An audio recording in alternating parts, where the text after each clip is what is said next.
Hey everyone, happy first Monday in April. So excited for this month, and I'm stoked about our guest speaker. I actually cried when she said she would get on our call when I asked her the other day because I have just looked up to her for years and I'm just so inspired by her journey. And if you know anything of her story, I know you are too. I think the thing that just inspires me the most is that Alita shows up no matter what. Like she shows up consistently through all the life things. And you know that she's been through a lot, like really deep, hard things, losses. She's pregnant with her 10th, you guys. So things are crazy over there, but she shows up for her team consistently, day in, day out. She shows up with energy. She shows up with the heart to serve. And that is why her team is fire right now. And when I saw her stats for March, I was like, okay, like I have to know what you're doing. Please share with my team. And you all saw on the graphic that I made, but her team added 500 new VIPs in March. She grew a ton of points, earned, I think it was like, was it 1,200 in the jewel bonuses? Um, and the really impressive thing, in my opinion, is that she helped a brand new senior gold rank up level 1, another fast start gold rank up level 1, and then a fast start silver level 1. So like she is walking the walk. She's not just telling her team what to do, like she's doing it with them. And so super excited for you to hear from Alita. Alita, thank you so much for the gift of your time tonight. Take it away, friend. Joanna, okay, I'm obsessed with you. You know this. I love everything about you, all your baby clothes. I'm like, just send me the links because I need all of them. Okay, I'm loving it, loving it, loving it. So when she reached out to me, she's like, when can you do it? I was like, I'll be on there Monday. See you then. If that works. I remember when I was building and when I just got inspiration from other people, and I just always promised God, I was like, I will never turn someone down if it's at all within my power to get on and share what I've learned, what I've experienced, and if it's any help to anybody. And most of the time, you guys, you're not going to hear anything new tonight from me that you probably haven't heard a million times before. But maybe you'll hear something where I'm doing it in spite of circumstances that are going on in my life, or in spite of a crazy amount of responsibility, right? Maybe that will inspire you.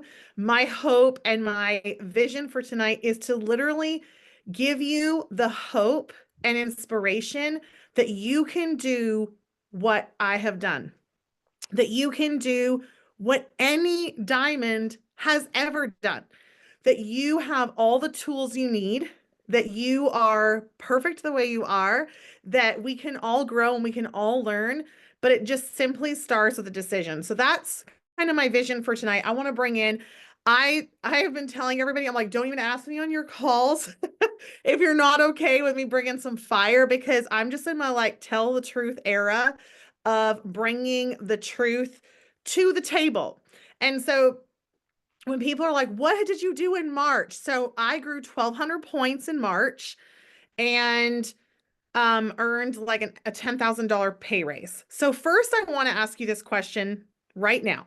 What would an extra $10,000 this month do for your family? And I want you to type it in the comments. I want you to dream. I want to start this call off with you opening your mind, a $10,000 pay raise on top of what you're making now. So if you made a $320, $26 paycheck this month, I want you to picture it's $10,326. What would that do for your family? For my family, I have pregnant with our seventh son. We have six boys. Four of them are teenagers. So I'm going to say a good 8 grand of that is going to go towards tons of meat and protein for feeding my boys. I'm joking, but not really.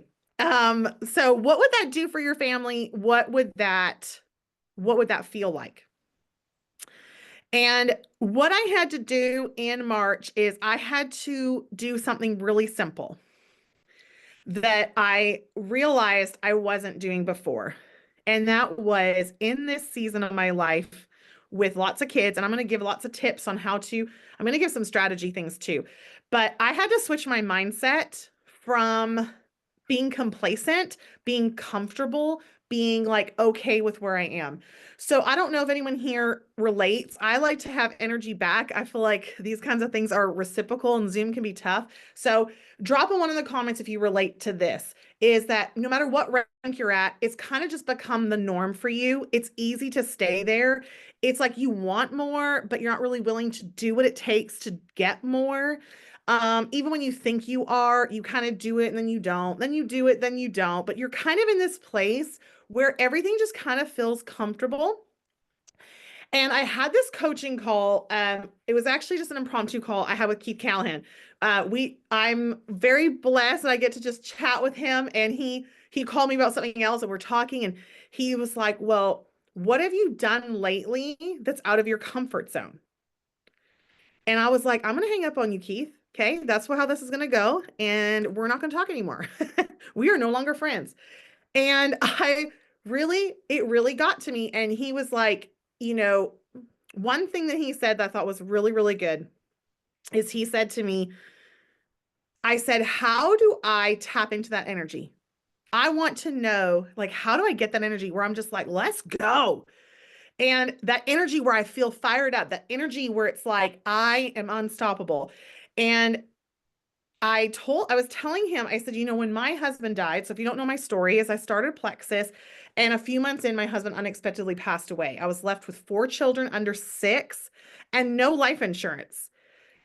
No money, honey, is basically what that means. And I was like, I've got to do something. I can't just sit back and see. And I have no skill set to go to work.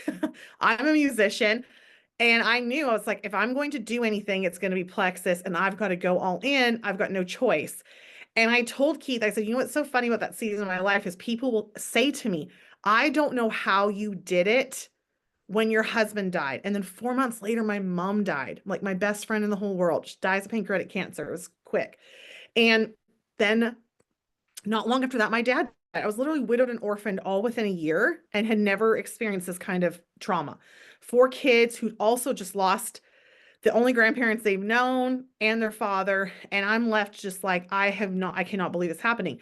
And people's biggest question is, how did you do this in spite of this? And I realized, I was like, how can you not when you don't have this stuff going on? Like, I felt unstoppable in that season. Like nothing was going to stop me because my why was so big. My determination to feed my children, to show them what it looked like to push through resilience. It mattered to me. Like it mattered a lot to me. And there's this graphic, it's my favorite thing. I literally had it as my screensaver for a long time, maybe a year, when I was really going for diamond. And it's this graphic of this man. He's like a military man, and he has one leg. And he says, people ask me why I'm so happy with one leg. And he says, I ask them why they're not with both. And I'm like, come on. It would just fire me up. It's like, the things that we feel like disable us, the things that we feel that are like, this holds me back. I'm boring. My life is boring. Nobody cares about what I've got going on. Whatever it is that we think is what makes us different or makes us not likable or makes us unrelatable or makes us boring or makes us feel like ashamed. Those are our superpowers. Those are the things that you should hang on to and let drive you through the fire. I don't care if it's boring. People will say, the hard times kind of like make you who you are. I actually feel like it reveals who you are. I don't think you need to go through trauma to get this kind of fire. I don't think you need to go through any kind of hardship to just tap into it. It's literally this simple. It's making a decision. Do I want my children to know that when I said I was going to do something, I did it? Do I want myself to know that when I wake up in the morning, I did everything I could do today to get where I want to go for this reason? I make a decision. It's simple. It's way more simple than we let ourselves believe. We think we need to be motivated. Think we need to have a perfect schedule. That I need to have time blocking. I'll be completely transparent. We have 9 children. I'm pregnant with number 10. I can't time block if I tried. Okay. Like life happens to me. I already get up early. There was not getting up much earlier than what I was getting up. It was simply a decision of deciding all the other doors were shut. So every decision as a mother, as a wife, as a business owner that I made in March was through the filter of, is this moving me closer to my goals or is it pulling me away? These are only seasons where you're full on fire and you're going for it. There are times where it can kind of chill out a little. But when you're in a season of I'm refusing to stay complacent, I'm refusing to stay where I'm at, I want more, I want something bigger, you need to choose to close all the other doors. And I remember like hearing that and I was like, well, what exactly does that mean? That means that if there's, you know, practices and there is dinners to be made and there's all these things, what can I offload? What can I offload and not do and say no to so that I can get time? Your business right here, right now, if you want it to grow, needs more time than you're giving it, and it needs more space than you're giving it. And by that, I mean, are you able to do three-way calls or do you feel like you're at capacity? I used to believe it was an increase in bandwidth. And here's the reality. Your bandwidth increases if you have time. It's not a problem. It's like when someone says to me, like, I'm not going to love my 10th baby any less than I love my first baby. Like, I mean, you just make it happen. Like, how do you have 10 kids? I don't know. We just do it, right? How do you have one? You manage it. You make it work. So if you look at it in the frame in your mind of, if I want my business to grow, where does it fit in? Where does it fit into my day if I want it to grow? Because I'm going to give you the tips right here tonight to absolutely 100% grow your business if you will do these things.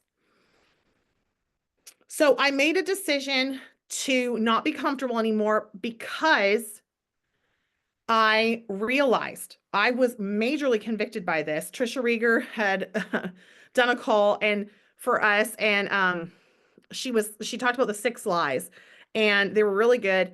And then one of them is that I don't need the next rank. I don't need it. I'm good. I'm good in the hood, whatever.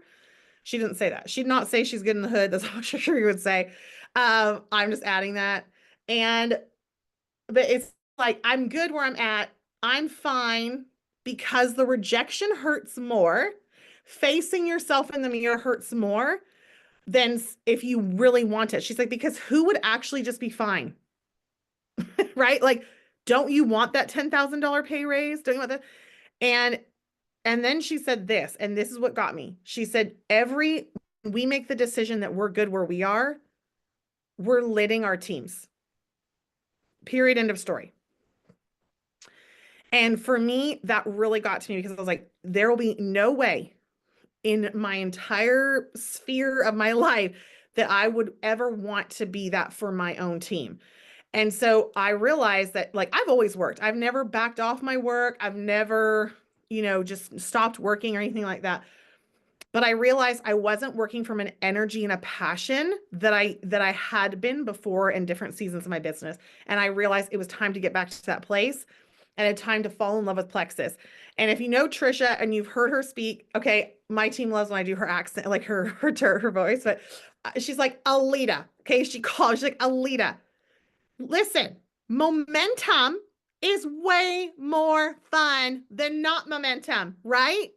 And I was like, yeah, you're right. It's way more fun. Can I tell you, it's way more fun coming on my team call tonight, knowing that we just kicked some double ass. I just said the cuss word anyway. I tried to spell and I said it. There you go. Okay. That we just totally murdered March. Okay. And it wasn't because of the incentive. So I'm going to tell you guys exactly what I did. It was not, I mean, the incentive was wonderful and it was great, but it was not because of the incentive, because I literally went on and was like, do not sign up your aunt or your dead dog. We're not doing that. Okay. For you to get a red light therapy mask and look terrifying, scare your kids, and then never use it again. We're not doing that. We're building a foundationally strong business. And when we move in momentum, I mean it. And you lead from the front with energy. And when you don't have a high standard, everyone who joins you will follow that standard that you set. Big thing I learned. Okay, I'm a big Nick Saban fan. I'm a UT girl for football, but I'm a huge Nick Saban fan. Go listen to his stuff. He does not pull any punches. He's like, high achievers hate mediocre people. Mediocre people hate high achievers because high achievers don't understand the mediocrity, right? And it's like good players are willing to play, right? They're going to come and they're going to be part of the team. Great players are all in. They trust the process. If you watch Nick Saban coach football, he will literally be freaking out at his team and you're thinking you are down, like you are losing bad, and they're up by 60 points. His thing is, I don't care about the wins and losses.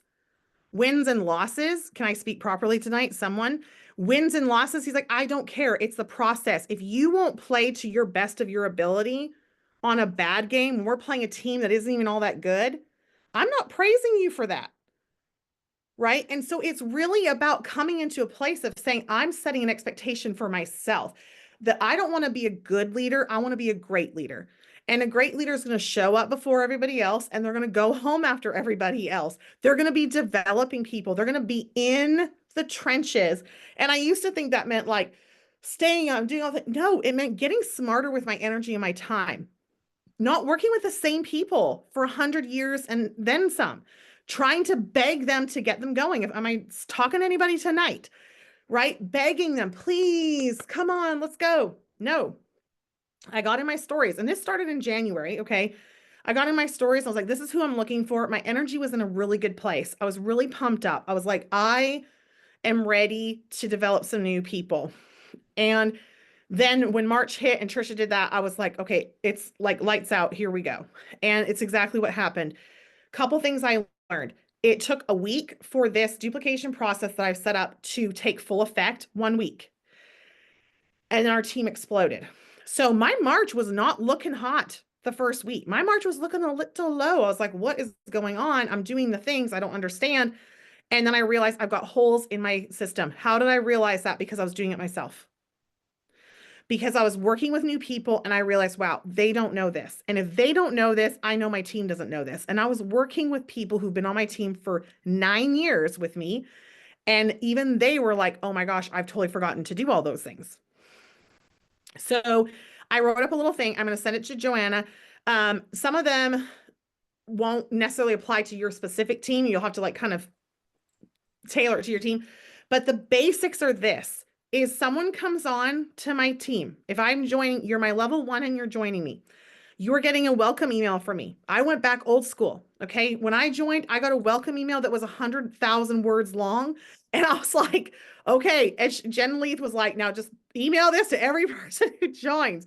And that's what I did. Like good old fashioned. I ain't using MailChimp. And I told my girls, I said, they're like, how do I log it? I'm like, don't even do this mess. Like you're not signing up enough level 1s that you need to go get an automated thing. Just do it yourself. And they're literally, I was like, copy and paste the email into the thing. They're like, what? So go old fashioned. I send this email. Okay. And then I send a text message that says, friend, I sent you a welcome email. Go check it out.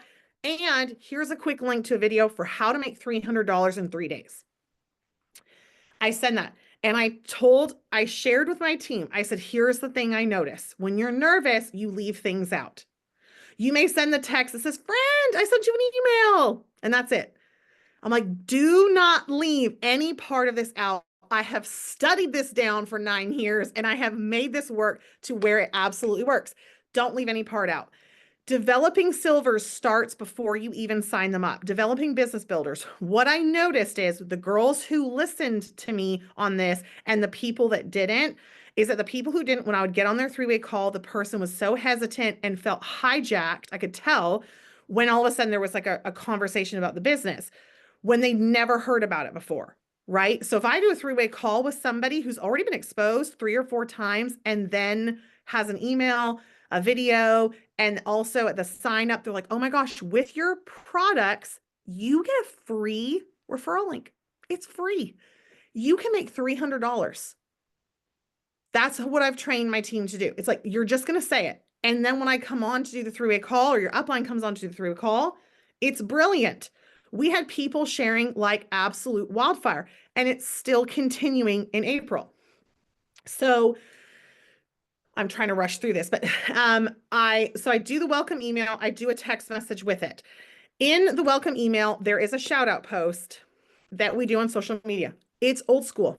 I was like, I'm going back to the basics. I'm not trying to reinvent a rocket ship here. It works. And it works. It still works. It turns out it works. And so I was having, I put that in the welcome email. And then there's the three-way call.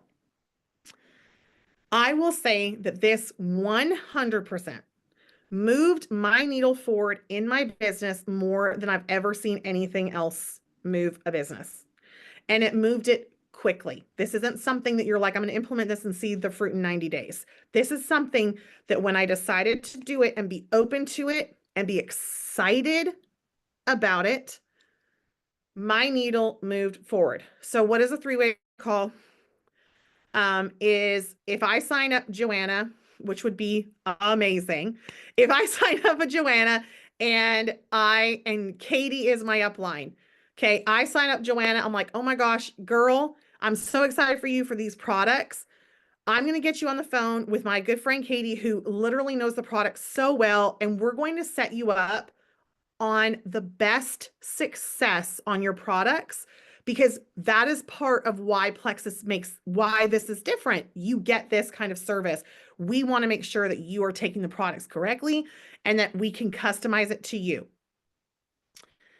So then we get them on the call and we talk about their products. Okay. We go through it. And then at the end, I'll say, hey, and also just so you know, I'm sure that Katie already shared this with you, but you also get a referral link and you can earn $300. What I noticed is the people who were sharing silver before the call, all of a sudden were like, okay. And the girls that I'm doing the calls with were like, she told me she would never share. And I was like, I know, it's like magic when you start exposing people. So, you know, we hear these things, it's 8 to 12 exposures, but we just think about the products. We don't think about the business. And can I tell you, I was a 25 exposure. I was not an 8 to 12 exposure. Jen had to expose me many, many, many, many times. One of my diamonds on my team, Megan, I had to 5 months it took me to help her go silver. 5 months. And her husband did a call the other night for us, and he was like, how many people would have just given up on Megan? Because she doesn't want to. It's not about that. It's about nudging them. When they're saying things like, I love my pink drink, or I'm noticing this, nudging them and saying, oh my gosh, you totally should share that on social media.